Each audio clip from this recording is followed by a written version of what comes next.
Okay. Hi guys, it's Ruth from Be Balanced, and this is my fourth chat in the series of One Size Fits One, health and wellness from a bio-individual perspective, which sounds like quite a mouthful. Today, I'm talking to Mike Butterworth. Hi, Mike. Good morning. How are you today? I'm well. I'm just aware that it may say my name's Tracy Pickles on the screen. I've borrowed somebody else's Zoom account, so it's Mike Butterworth, not Tracy Pickles. Thank you very much for clarifying that, just in case anybody was wondering. Okay, so today we're going to have a little chat about your health, your well-being, your exercise, how you sort of go about your life, really. And I've known you a long time, and I've noticed that you've always been into health and fitness, haven't you? You've always exercised, you've always kept yourself nice and trim and everything. But over the last couple of years, you seem to have really ramped it up quite a lot. And I'm just wondering what the driver for that was to start with. Well, initially it was kind of aesthetic, really. I mean, you said that I kept trim and kept fit, and I've always exercised. But I caught sight of a picture of myself that somebody took, and I noticed I was age about 45 then, yeah. And the spare tire had just begun to kind of creep over the waistband, and I just thought I didn't want that to happen. Mm-hmm. It's a funny age, isn't it? Around those sort of middle years when your work is probably at its busiest, your children are probably at their most demanding. It's quite easy to allow your own personal fitness to sort of gradually drop down the level of importance. So yeah, I just decided to rein it in and get back in shape. Excellent. Yes, I agree. You sort of lose your me time a bit when you're running around after the kids and doing work, don't you? So you managed to claw it back, and you set yourself a pretty high goal, which you managed to achieve last weekend. So do you want to tell us a little bit about that? Yeah, I guess there's one step in between. I did set the goal of doing an Ironman distance triathlon, which I achieved last Sunday. Woo! But in the year in between, I'd regained my fitness. I was looking better, I was feeling better, but there was no real sort of focus to my training other than just sort of keeping fit. Yeah. A friend of mine was doing a challenge last year. He was looking to do 7 Ironman distance races over 7 consecutive days. Wow. And he was looking for a bit of moral support. So I committed to doing the cycling legs with him. So it's 112 miles cycle for each of the 7 days. Yeah. So my training shifted away a little bit away from doing weights, more towards the aerobic to get in shape for that challenge. Mm-hmm. He completed that remarkably. He did an amazing job. That's incredible. And his last of the 7 was at Nottingham last year, the Outlaw 2017. And it was at the end of that race that I decided to commit to doing an Ironman of my own. Did you just feel so excited? Did you get the adrenaline rush from watching everybody and think, I can do this? Or I mean, I don't. You've probably been to a few of these events, but when the music's pumping, people are coming across the line, it's quite emotional. They've usually got family members with them. Yeah. You kind of get this sort of urge, and it kind of bubbles up, and you start thinking, what could I do? Yeah. And I've been staring at Matt Turnbull, the chap who did the challenge. I've been staring at his backside on his bike for 6 days with his Ironman tattoo on his left calf bobbing up and down. And I had been kind of wondering about it. And because I couldn't swim, and people have said, you should do triathlon, you'd be really good at it. But because I couldn't swim, I'd always use that as an excuse not to commit to doing any form of triathlon. But then I thought, well, maybe that is a reason to commit to doing a triathlon, to force me to learn to swim. Because I'd always wanted to, but never really had a reason to commit to that. And do you mean you actually couldn't swim at all, or that you sort of learned a long time ago but never really done it competitively? Or I could keep my head out the water. Right. I could swim a length breaststroke. Yeah. Front crawl, I could do 3 or 4 strokes, and then the the lifeguard would look very agitated and sit forward on the seat and ask if it was okay. So no, I couldn't really swim more than half a length. Wow. So you actually literally started from scratch, had lessons. Did you have lessons every week? 3 times a week, I was either having a lesson or doing my own thing. Gosh. So it was a big commitment. And when you decided this at the actual event, did you get home and think, did you voice it to anybody first of all, or did you just think? I did a Facebook Live. I was doing a Facebook Live for Matt crossing the line. Yeah. As he crossed the line, we did a bit of an interview with a chap called Dowie Winkle, who's a good friend, who's actually a fantastic swimmer. Mm-hmm. And it just kind of popped out my mouth. I said that I was going to do one next year, and I asked Dowie if he'd been my swimming coach. So it kind of been brewing for a while, but I hadn't vocalized it until. Okay, and did you have a coach for each of the disciplines for the last year? For swimming, and then I had a triathlon coach, Matt Turnbull, who put my plan together for everything. Yes, yeah. I did seek some advice from a running specialist as well, did some video analysis. Yeah. I did a bit of video analysis of my swim stroke, Mm-hmm. And I had some video analysis of my cycling as well. So I had small inputs from a number of people, but had one coach overseeing the whole thing. Yeah. And in terms of the time that you had to put into it, presumably it was an awful lot every day. Were you doing something every day? Yeah, it was more than every day. It was twice a day. Was it? Yeah. Basically, you have to train as a cyclist, you have to train as a swimmer, Yeah. you have to train as a runner. Yeah. So it's 3 workouts per discipline per week. Wow. So that's 9. 2 strength and conditioning, so that's 11, and a Pilates 12. So it's 12 workouts a week. Goodness me. And was there any point where you thought, do you know what, I can't do this? Or were you so in the zone?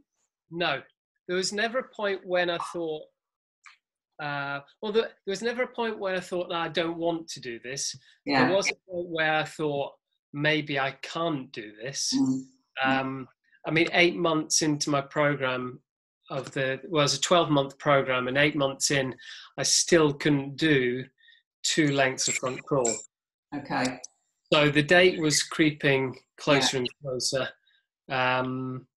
And I was beginning to think, what am I going to do? And it was actually Dowie, the swim coach, said, you don't have to do the whole thing front crawl. Mm-hmm. I know you want to do the whole thing front crawl, but I think it's politely saying my ego was getting in the way a bit. Yeah. And it doesn't matter if you breaststroke the whole thing or you do a bit of a mixed stroke, as long as you don't roll onto your back, because that's the internationally recognized sign for fish me out, please. As long as you go forwards, either breaststroke or crawl, it's fine. It doesn't matter. Yeah. And at that point, I kind of relaxed. I thought, well, that's okay. I know I'll be able to drag myself through it. And when I relax more, that's when the front crawl began to click. Yeah. And did you have to work on your mindset? I know you and Lindsay are very into, mindset, motivation, and you're both very positive people. Did you have to really pull it out of the bag to get yourself there? No. It was sound all the way through. It was written down, and I just followed the plan. Yeah. To the point where, Lindsay had to rein me in a bit. She could see I was getting really focused. Yeah. I've heard of bipolar. I had tripolar disorder. I was just so focused. Lindsay said, we are here. You do have a family. You do have other responsibilities. Yeah. And you need somebody occasionally just to rein you in and keep you in touch with reality. It can take over. Yeah. Day-to-day living, yes. But you're very lucky in that you, or not lucky, it was by design, that you have your own business. So you obviously made the time to commit for the whole year. Was that something that you and Lindsay discussed, and you were happy to put some things aside, or did you just say, sorry, I'm just doing this? No, I mean, literally, the boys were with Lindsay when I did the Facebook Live. They were at home, and I announced that I was going to do an Ironman the following year. Yeah. And the boys said they couldn't repeat what Lindsay said. They just said, "Oh, well, brilliant." I'm going to lose my husband for a year. Yeah. I think she said something to the effect of, I've lost him for a year. Yeah. Which, well, it depends how you look at it. I mean, it's been an incredible journey, and there's been some highs and lows, but Lindsay's been fantastically supportive. Yeah, yeah. As I have been to her in different stages of her career and her development. Yeah. I probably should have, and in retrospect would recommend to anyone contemplating it to have a conversation with their significant other. It's a huge commitment.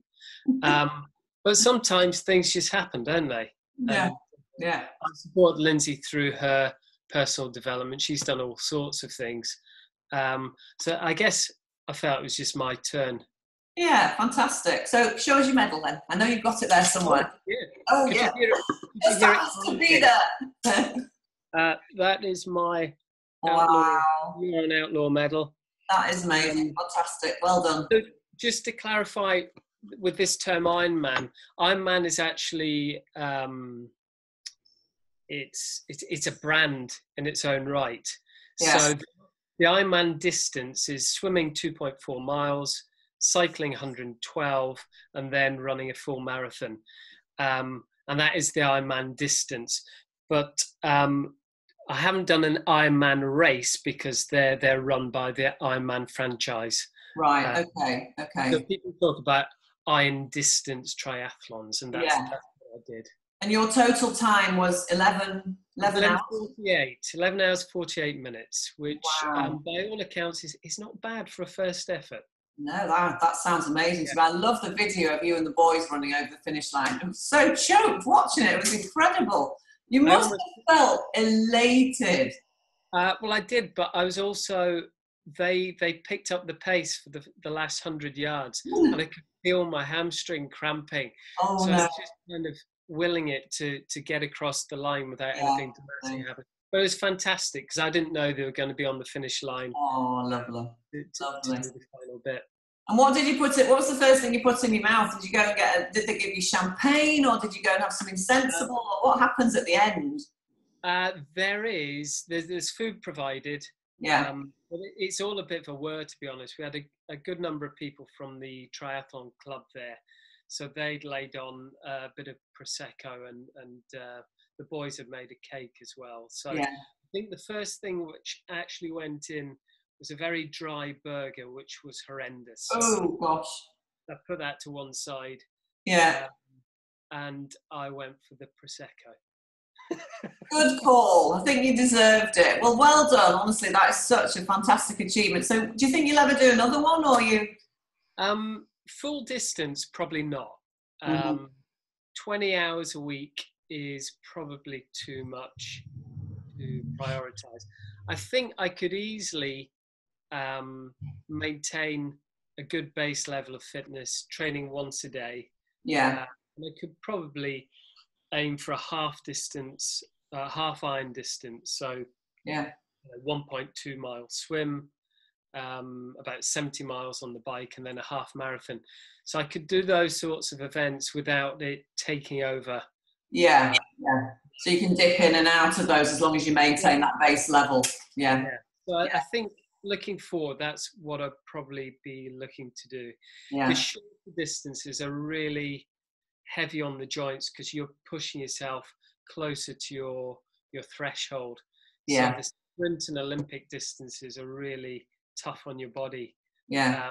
As you get older, you tend to dial it down and do the sort of longer, more endurance events, and they're kinder on the body. Yeah. So yeah, how's your body feeling right now, you know, like a week later? yeah, we're what, 5 days after. I'm actually fine. Are you? Uh, Yeah. the first 3 days, it was the old sort of reversing downstairs, and Yeah. but yeah, I'm fine. I was on my bike this morning. I am going to just take it easy. Just it's a huge impact on your body, Yeah. part-wise, Yeah. joint-wise, muscles, everything. So I took it very easy for 2 or 3 days. I'm just got back in the water last night and did a gentle Yeah. this morning. And you've got a lovely dog to walk, so that'll keep you nice, and that sort of gentle exercise to get you out, get your legs working again. Absolutely. Yeah, yeah. And in terms of what you were eating, I mean, I know you've always eaten healthily as well, but you must have been putting a lot more calories into your system. Yeah, it's about 5,000 to 6,000 calories Wow. a day. Really? Yeah. Wow. Okay, so how does that break down? Can you break that down for us over the day? I'm pretty sure I'm 66 kilos. I'm 5'7", so I'm not a big guy. But you know, a big workout, and you would burn 2,500 calories. Yeah, yeah. And you could have done that before breakfast. Yes. So you have to put the calories in. Yes. I started and finished the whole thing over the year, only 1 kilo different. So I got my nutrition really to start from a good place, and it'd be easy to lose weight. Yeah. But I kept it on. Basically, I would have 6 meals of about 1,000 calories. Okay. Yeah. 3 of those would be food, normal food, and then 3 would be some form of shake on top of that. Yeah. So breakfast would usually be porridge, eggs, fruit, that kind of thing. Yeah. Lunch, excuse me, lunch would normally be something like meat or fish with pasta or potato and vegetables. And then an evening meal, I'd probably go more meat, fish, maybe a more complex carb like sweet potato or quinoa, salad. So I'd probably take it a bit easier at the tail end of the day with the simple carbs. I'm not particularly carby. I don't respond well normally to carbs, but basically it's your primary source of fuel, so you need to get them in. So generally more simple carbs middle of the day or post exercise, and then towards the end of the day a bit more complex. So that in itself requires a lot of discipline, because you've got to be so sort of task orientated. It's not like sitting down enjoying your food. It's like, I've got to have this, isn't it? So presumably the planning involved in that was quite major. Yeah, it's a bit of a chore. It feels like a bit of a job. You need to top up those calories as well, because the shakes won't always be 1,000 calories. So you'd be adding in some oats, you'd be adding some fruit, bananas, and then grazing on nuts, seeds, maybe a bit of bee pollen, things like that, just to get all the nutrition in. Very well organised. And did you have to take alcohol completely out of your system for the whole year, or did you occasionally have one? I know you're a big drinker anyway. Oh, I'm a massive drinker. You are now. I love beer, I love whiskey, I love wine, but I just knocked the beer and the whiskey on the head completely, so they'd gone for a year. Wine was a bit more tricky, so I reduced that to about 1 small glass of wine a week. So that was what I did for 9 months. And then the last 3 months, none. Just not because I was doing it to be virtuous or punish myself or anything like that. Simply, if I had it, I could feel it in the morning. And you probably want more as well, because once you've had one, you kind of get that taste, don't you? And then it's easier just not to have it. It's so easy when there's a bottle of wine, particularly if you don't drink much, is if there's a bottle of wine open, it's so easy to just have a little bit and get into a routine of having a little bit every day. So for me, it was just easier to say I'll have 1 glass at the weekend, and that's what I stuck to. And did you sleep well through all of this? Were you so shattered by the time you got to bed that you went out like a light? Yeah. Yeah. No problem sleeping. I mean, the only problem with sleep was getting enough. Yeah, you need it for repair, don't you? That's the thing. Quite often, because it was normal working hours pretty much through the day. So workouts were early morning or late at night. Yeah. So gosh, ideally I'd get 8 hours. Quite often I got 7. Unfortunately, some nights I only got 6, but 8 was the goal. Yeah. I suppose as long as it's solid, then you're okay. You feel refreshed in the morning and ready to go again. But no problem sleeping until probably about a week before, and then you begin to get really hyped up. Yeah. Yeah, I was in and out of sleep. Last week was rubbish. Was your mind just whirring? Yeah. I can imagine. Going through the process of what to take, you've got these things called transitions in between different disciplines. Yeah. And basically all you have to do is put your shoes and your hat on and off you go and cycle, but somehow it feels really complicated. And I think the sensing your body reacts to those, doesn't it? I mean, I remember I've never done a triathlon, but I've done the disciplines with my trainer before, where we've done the 3 one after another.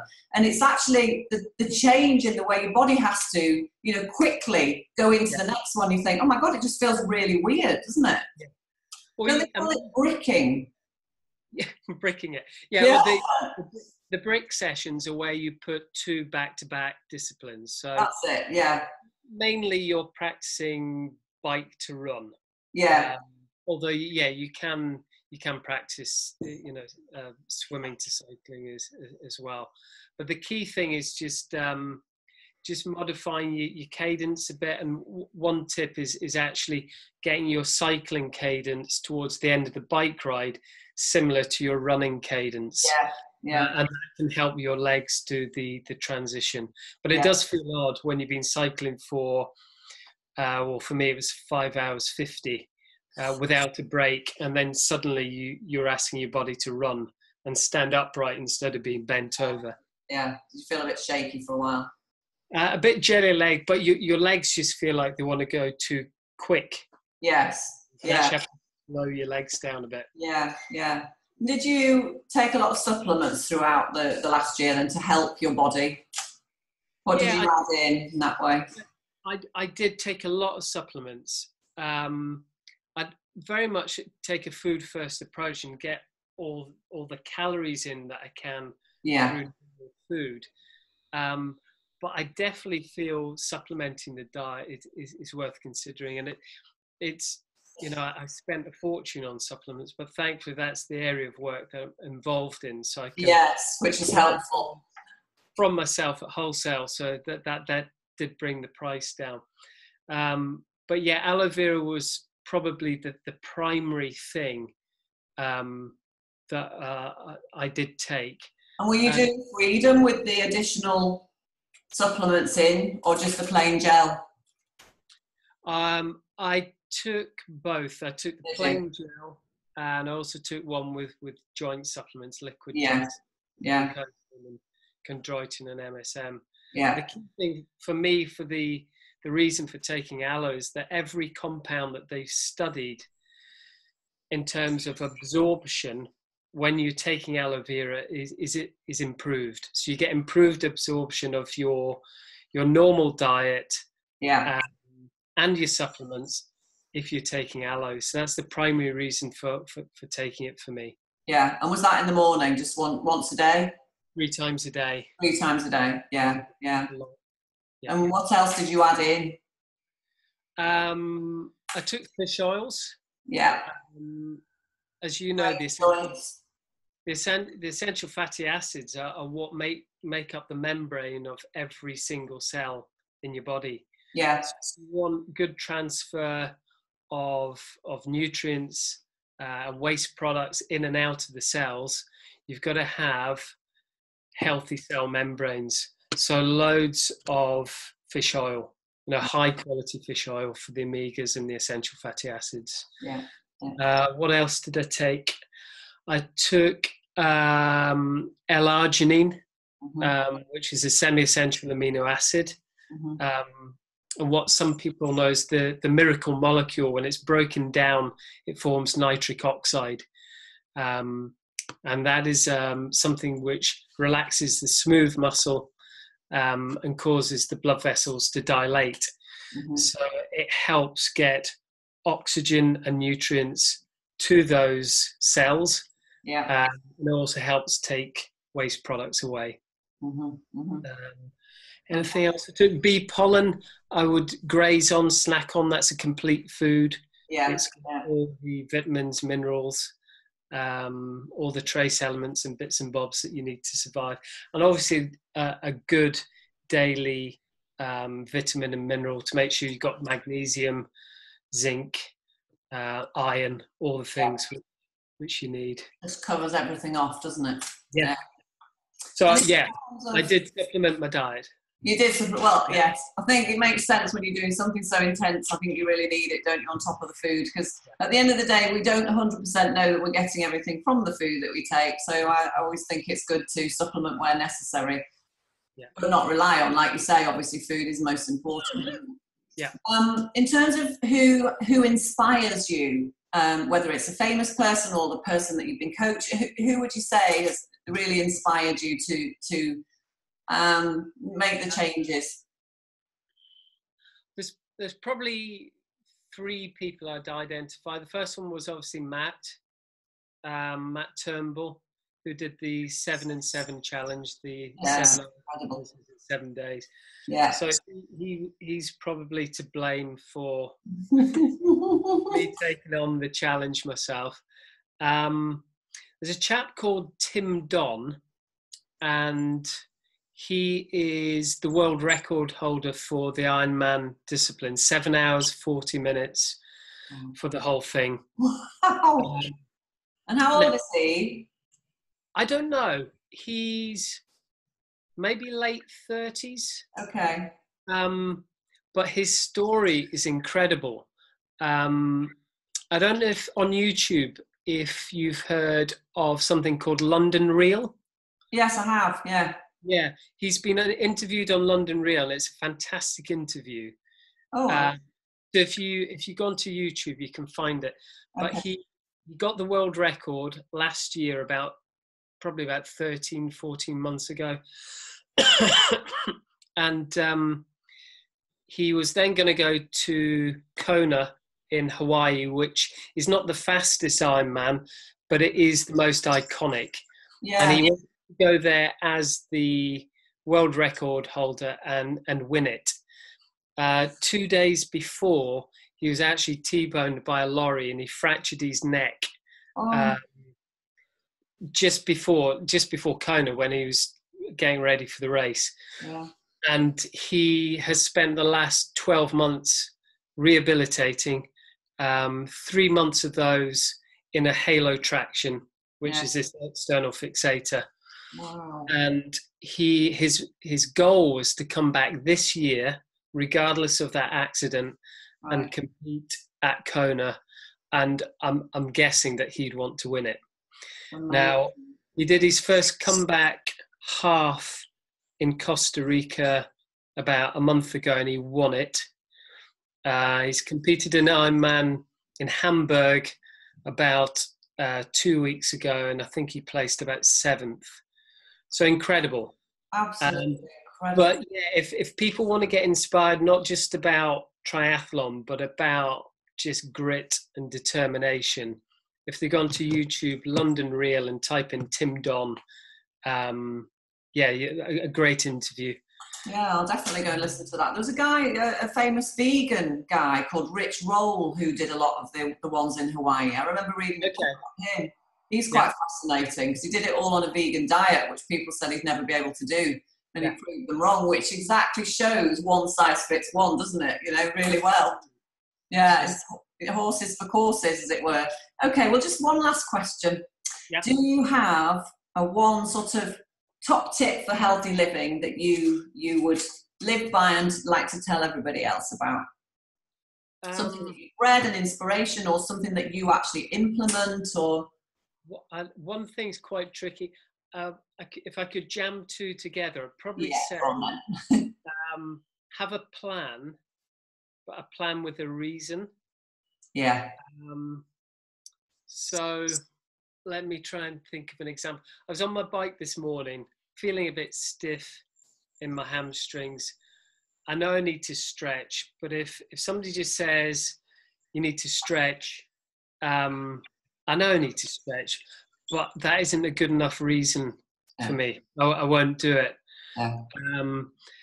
I know if I can loosen off my back, loosen off my hamstrings, I'll be able to get a much more aero position. If I can get an extra 2 or 3% tilt on my forward sacral position, I'll probably be able to drop my bars by about an inch. I know that I'll probably knock off, probably increasing the speed by about probably half a mile an hour. Mm-hmm. And that would probably knock off about 9 minutes off my Ironman time. Yeah, yeah. So if I know why I need to stretch, yeah, I'll do it. Yeah, yeah. So it's a bit like if you have a plan and you have a plan with a reason that's motivating to you, you don't question it. So my mum used to have a schedule for her working day, and washing day was Monday, Wednesday, Friday. She'd shop on a Tuesday. She wouldn't wake up in the morning and think, shall I go shopping today? Do I feel tired? She would just get up. It's a Monday morning. She would go shopping because that was the plan. It's no different from my Ironman training. You have to write it down, because you wake up at 5 a.m. and it's pitch black. It's peeing down with rain and it's blowing a gale. Yeah. We've had the beast from the east this winter. It's been a long, cold winter. It's been a long, hot summer. Yeah. There's been many times where you think, I don't want to do this. Yeah. But if it's written down and your goal is crystal clear, you'll just do it anyway. Yeah. So yes, if there's one tip, it's having a plan, but having a plan with a reason that's motivating to you. Fantastic. So maybe subconsciously your mum helped you by having that plan all those years ago. Maybe it's in your system. Yeah. Clever mum. Mums help with so many things on so many levels, don't they? And yeah, they do. I ran the race for Lindsay's mum in memory of her for cancer research. Lovely, lovely. Well, let's wrap up there, but that's absolutely fantastic. So well done. And thank you very much for chatting to me today. And hopefully I'll see you soon. Take care. See ya. Bye-bye, Mike.